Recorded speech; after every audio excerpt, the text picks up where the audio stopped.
Hey everyone, and welcome to an episode of Adventures with Andrea podcast. Today I'm going to be talking about 5 ways that you can save up to travel and afford traveling.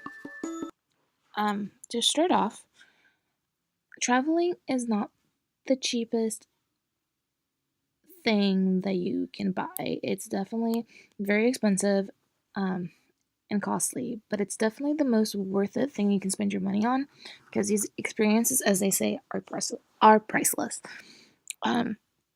So one of my first advices are to not go very far. So if you plan on traveling, you don't have to necessarily go across the world to see something new or to experience something wonderful. I think it's important to remember that if you take your car and you drive 3 hours a different direction, you can definitely find a city that will enchant you and that you'll love and that you'll have a great experience and learn something new.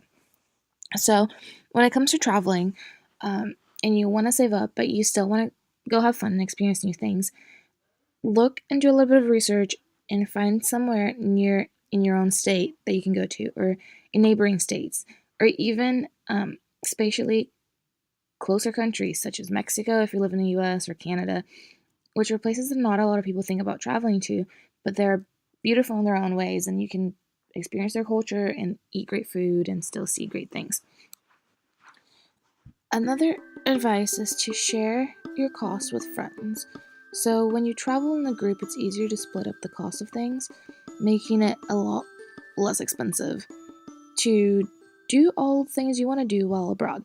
So when I say sharing with friends, anything, literally, it could be splitting the cost of a hotel room, of a house, of transportation if you rent a car, of your food if you go out to the grocery store and buy a ton of, local produce, um, or even just splitting the cost of your dinner when you go out. If you have a group of people, it's a lot easier to just share everything, and that would be a fraction of what you would have paid if you're, paying for everything on your own. My third advice is to look for timely deals. So be on the lookout and sign up for alerts from travel agencies or travel websites that show you the deals of that month or that year or that season, and really be on the lookout for things so that you can book in advance and save a lot more money than you would if you're planning your trip last minute. What I usually do is I look for flights 6 months to advance, and then I set up an alert to see what the best deals are. So if something of a lower price shows up, then I'll get an alert from their website. A lot of websites do that nowadays, so it's easy to just keep up with all the deals. My fourth advice is to stay at hostels and Airbnbs.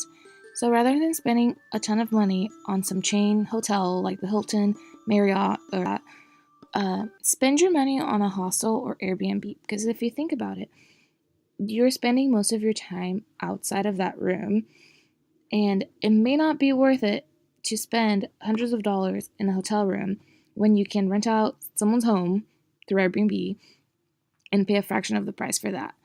Obviously, you want somewhere that's comfortable that you can come back to and relax and be at peace. So sometimes hostels aren't the best idea if you're traveling with family, but if you're traveling by yourself or just someone else that's your age, a hostel can be a great experience where you can find other people from either your country or your town, and you meet new people, of course, and they have all these different tours that you can go on. So think about hostels and Airbnbs, and always do your research ahead of time, read reviews so that you can pick up the best one. And my last advice is to save money on food. Food is really expensive. When you're traveling, you want to eat everything because everything looks good, and that's understandable. That's part of the experience. But you can go about it without spending so much money. So rather than eating at the tourist places that are known for being popular because a lot of people go there, um, try going to more local restaurants or street markets or food markets or the grocery store and just buying your food as the people that live there do and cooking it yourself. That's not to say that you can't splurge on a meal here and there, but don't make every meal a 5-star, Michelin star type of meal so that you can really spend the extra money in your budget for something else. So that's all that I have for today.